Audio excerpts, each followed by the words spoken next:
Rencana Presiden Prabowo buat melakukan perombakan kabinet tampaknya sudah nggak bakalan ditunda-tunda lagi. Waktunya sudah semakin dekat. 100 hari atau 3 bulan pertama pemerintahan Pak Prabowo sudah berlalu. Gelagat-gelagatnya sudah tampak.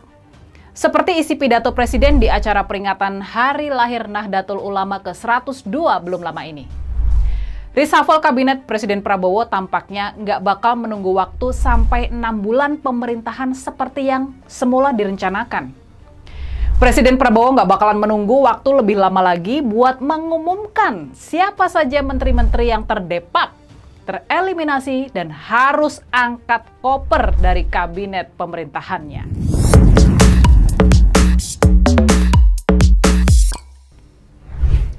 Sejauh ini ada 4 nama, ada 4 tokoh politik yang santer dibicarakan bakal jatuh dari jabatannya di kabinet Presiden Prabowo.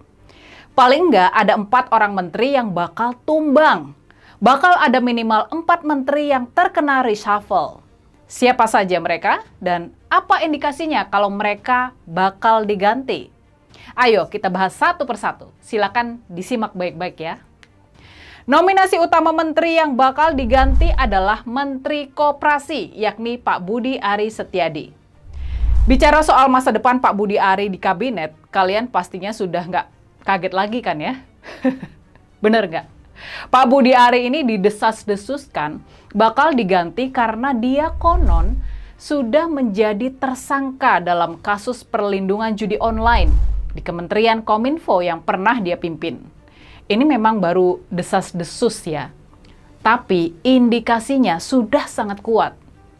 Kepergian Pak Budi Ari ke Solo menemui Pak Jokowi, menemui mantan Presiden Jokowi, ini adalah salah satu indikasi kalau Menteri Koperasi ini sedang dirundung masalah pelik.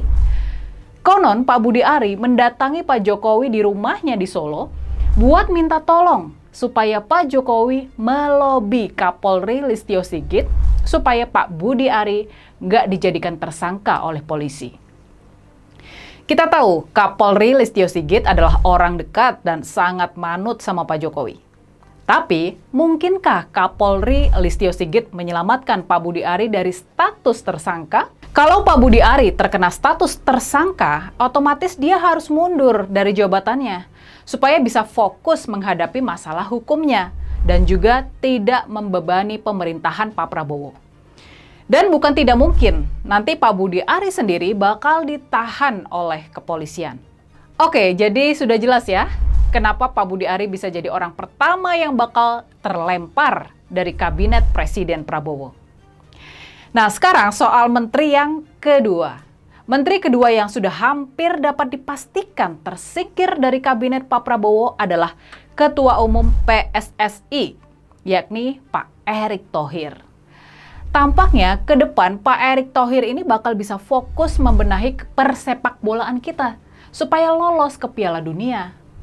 Jabatan Menteri BUMN sendiri bakal hilang setelah DPR dan pemerintah menyepakati undang-undang BUMN yang baru, di mana semua BUMN bakal diambil alih sama Super Holding Danantara. Dengan hilangnya jabatan Menteri BUMN dan Kementerian BUMN, maka otomatis juga Pak Erick Thohir bakal keluar dari kabinet. Dan nggak cuma Pak Erick Thohir, tapi para wakil Menteri BUMN pun bakal dipensiunkan.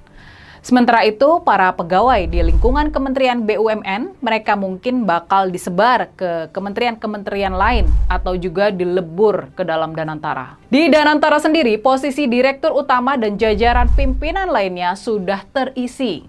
Gak ada lowongan buat Pak Erick Thohir selain masuk ke jajaran Dewan Pengawas. Tapi, kalau memang jadi dimasukkan ke posisi Dewan Pengawas, pastinya kekuasaan Pak Erick Thohir ini sudah sangat-sangat berkurang dibandingkan dulu.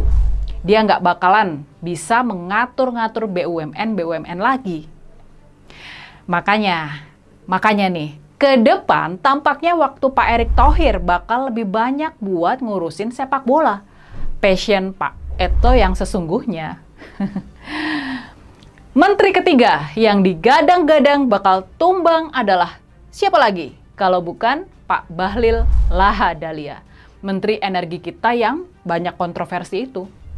Blunder besar Pak Bahlil yang membuat gas LPG melon 3 kilo langka di pasaran bisa jadi adalah kata akhir yang jadi penentu nasibnya, yang membuat dirinya bakal jatuh dari pemerintahan.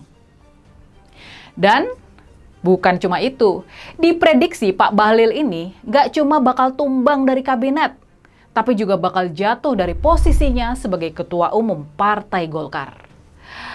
Tampaknya petualangan Pak Bahlil di pucuk pohon beringin bakal berakhir dengan memudarnya pamor dan kekuasaan si tukang kayu dari Solo. Para kader Partai Golkar tampaknya bakal melancarkan aksi balas dendam dan menjatuhkan Pak Bahlil dalam waktu yang juga nggak lama lagi. Boleh dikata sekarang ini nasib politik Pak Bahlil sudah benar-benar ada di ujung tanduk. Oke, itu tadi menteri ketiga yang posisinya sangat-sangat tidak aman.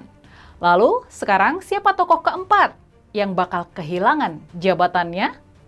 Nah, dia adalah Kepala Kepolisian Pak Listio Sigit Prabowo.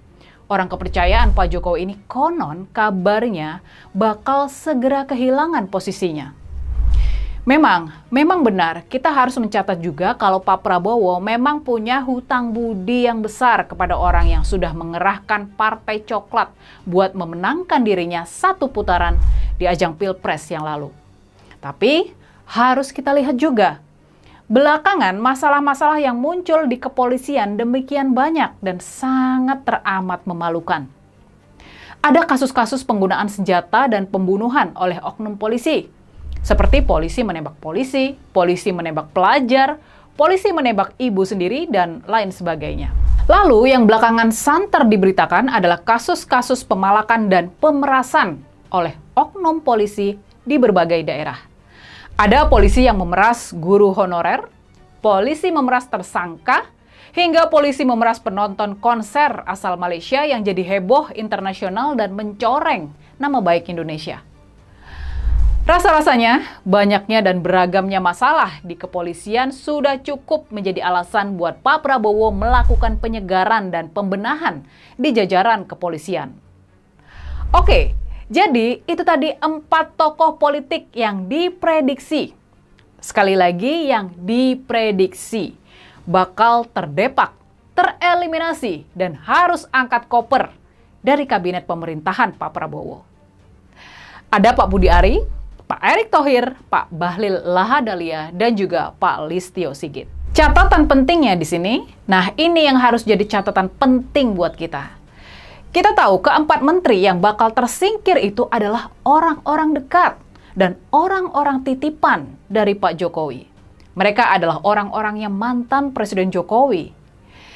Jadi, apakah rencana reshuffle pertama ini juga bagian dari aksi Pak Prabowo bersih-bersih sisa peninggalan Pak Jokowi?